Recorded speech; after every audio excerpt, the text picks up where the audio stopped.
All right, this is going to be a neurodynamic test for the radial nerve. Hi, my name is Chloe Anderson. I'll be your student physical therapist today from the University of St. Augustine. How are you doing? Good, very well. Great. Well, today we're going to be doing some neurodynamic testing for the radial nerve. And in order to do that, I am going to have to place my hands on your forearm and your upper arm. Is that something that you're comfortable with? Yeah, that's fine. Okay, I have your consent to proceed. Yes. All right. So first, the test, what it's going to look like is I'm going to slightly abduct your arm about 10 to 15 degrees, and then I'm going to flex your elbow. Then you will go ahead and internally rotate your arm, pronating your forearm. We'll flex at the wrist, the fingers, and the thumb, and then we'll bring you into ulnar deviation, which is this motion over here. And then we're going to slightly abduct until we see if you have any symptoms that change with abduction. Is that something that you're still comfortable with? Yes. Okay. So first, I'm going to come on this side of the patient. Typically in the clinical setting, I would raise the table up as high as we can go, but today we're going to work with this couch. And I'm going to use my AP stance, use my lens as much as possible. I'm going to go ahead and ask you to come slightly more off the couch. Perfect.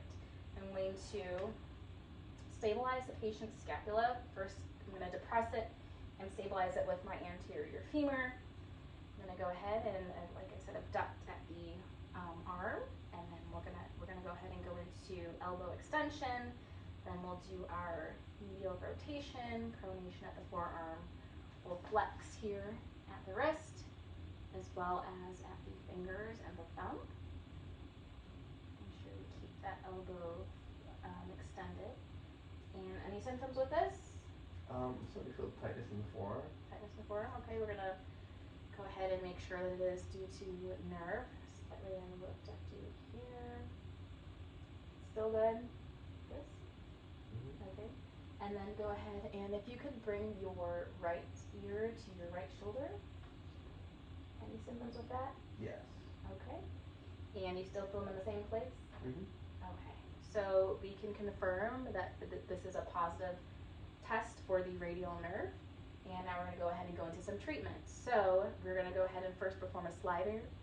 So I'm going to have him increase tension on one side while I back off and bring it into more adduction. And then we'll go back and forth. So go ahead and come back out to neutral. And I will increase tension at the distal wrist. And then go ahead and put your ear to your shoulder again. Come back in together. And then back out. Back out this way. And then back in together. Go ahead. And then back out. Alright. And now we're going to go ahead and perform a one-sided tensioner. So I'm going to go ahead and come into more AB and adduction at the forearm. So tension off, tension on, tension off, tension on. And now we're going to go ahead and perform a double-sided tensioner. So you're going to increase tension by putting your right ear to your right shoulder, and then I'm going to go ahead and increase tension at the distal wrist and the whole forearm, bringing him into abduction, and then we'll decrease tension by bringing you back to neutral. Go ahead and bring your head back. Perfect, and then tension on again. Go ahead and put your ear to your shoulder, and then tension on. Back to neutral. And that would conclude our test for the radial nerve. Thanks.